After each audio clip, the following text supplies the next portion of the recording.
ವೀಕ್ಷಕರೆಲ್ಲರಿಗೂ ಮಂಗಳ ಮಹಾಗೋಚರ ವಿಶೇಷ ಕಾರ್ಯಕ್ರಮಕ್ಕೆ ಸ್ವಾಗತ. ವೀಕ್ಷಕರೇ, ವೈದಿಕ ಜ್ಯೋತಿಷ್ಯದ ಪ್ರಕಾರ ಮಂಗಳವು ಬಹಳ ಮುಖ್ಯವಾದ ಗ್ರಹವಾಗಿದೆ, ಏಕೆಂದರೆ ಇದು ಹುಡುಗ ಮತ್ತು ಹುಡುಗಿ ಇಬ್ಬರ ಮದುವೆಯ ಪ್ರಸ್ತಾಪದಲ್ಲಿ ಪ್ರಮುಖ ಪಾತ್ರವನ್ನು ವಹಿಸುತ್ತದೆ. ವೈದಿಕ ಜ್ಯೋತಿಷ್ಯದಲ್ಲಿ ಮಾಂಗಲಿಕ ದೋಷವು ಬಹಳ ಪ್ರಸಿದ್ಧವಾಗಿದೆ.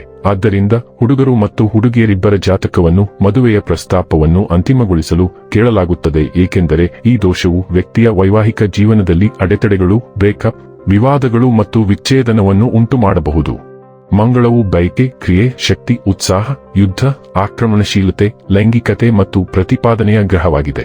ಮಂಗಳವು ಮೇಷ ರಾಶಿ ಮತ್ತು ವೃಶ್ಚಿಕ ರಾಶಿಯ ಅಧಿಪತಿಯಾಗಿದ್ದು ಕರ್ಕಾಟಕದಲ್ಲಿ ದುರ್ಬಲನೆಂದು ಪರಿಗಣಿಸಲ್ಪಟ್ಟಿದ್ದಾನೆ. ಮಕರ ರಾಶಿಯಲ್ಲಿ ಉಚ್ಚನಾಗಿರುತ್ತಾನೆ. ಕಾಲಪುರುಷ ಕುಂಡಲಿಯಲ್ಲಿ ಮೊದಲ ಮತ್ತು 8ನೇ ಮನೆಗಳನ್ನು ಆಳುತ್ತದೆ.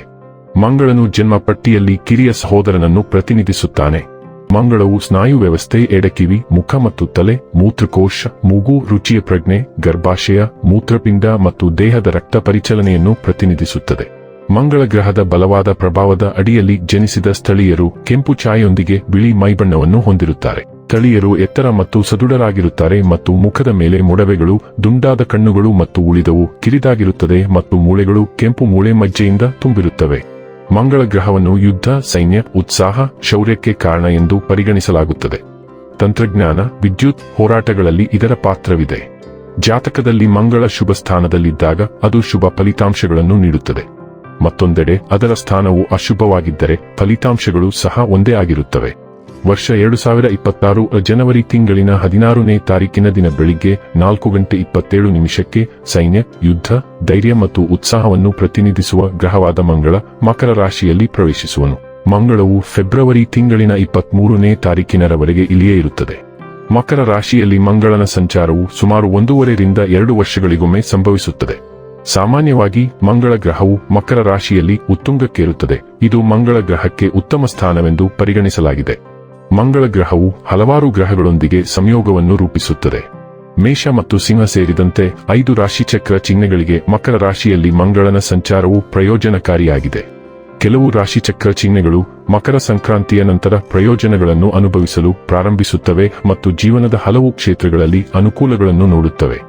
ಹಾಗಾದರೆ ಬನ್ನಿ, ಇಲ್ಲಿ ಮಂಗಳನ ಮಕರ ರಾಶಿಯಲ್ಲಿ ಈ ಗೋಚರ ಇಲ್ಲಿ ಪ್ರತ್ಯೇಕವಾಗಿ ಮೇಷರಾಶಿಯ ಜಾತಕದ ಪಾಲಿಗೆ ಹೇಗೆ ಸಾಬೀತಾಗಲಿದೆ, ಯಾವೆಲ್ಲ ಫಲಗಳು ಇಲ್ಲಿ ನಿಮಗೆ ಲಭಿಸಲಿವೆ ಮತ್ತು ಯಾವ ವಿಷಯವಾಗಿ ಇಲ್ಲಿ ನೀವು ವಿಶೇಷ ಎಚ್ಚರಿಕೆ ಹೊಂದಿರಬೇಕು ಅನ್ನೋದನ್ನ ನೋಡೋಣ.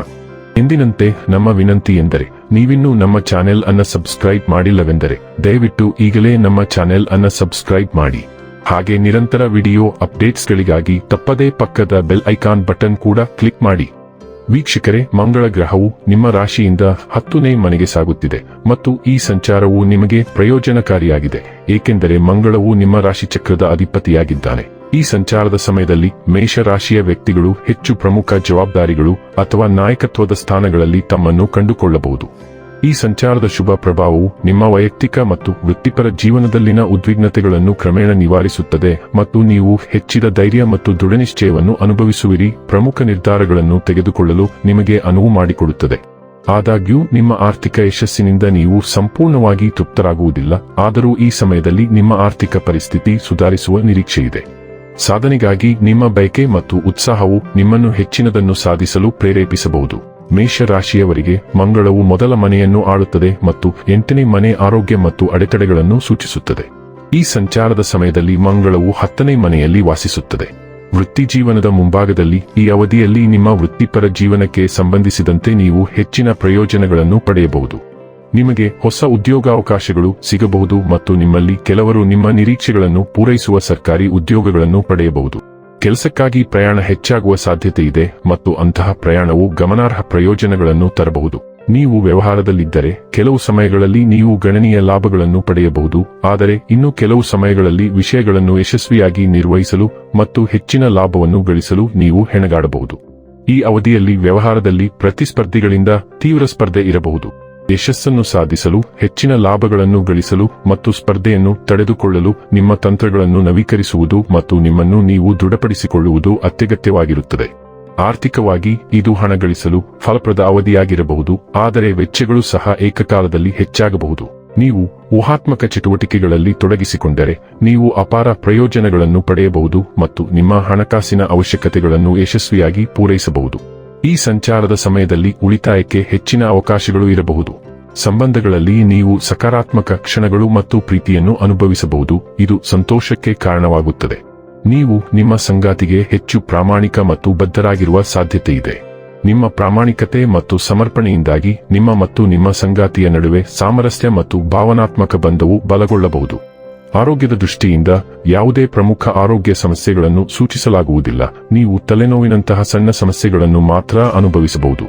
ಇನ್ನು ಕೊನೆಯದಾಗಿ ಈ ದಿನಗಳಂದು ಮಾಡಿಕೊಳ್ಳಬೇಕಾದ ಉಪಾಯಗಳ ಕುರಿತು ನೋಡುವುದಾದರೆ, ಪ್ರತಿದಿನ 27 ಬಾರಿ ಓಂ ಭೌಮಾಯ ನಮಃ ಎಂದು ಜಪಿಸಿ. ವೀಕ್ಷಕರೇ, ಇದಾಗಿತ್ತು ಮೇಷರಾಶಿಯ ಜಾತಕದವರ ಮಂಗಳ ಮಹಾಗೋಚರ ಮಾಹಿತಿ ಇಷ್ಟವಾದರೆ ವಿಡಿಯೋವನ್ನು ಲೈಕ್ ಮತ್ತು ಶೇರ್ ಮಾಡಿ.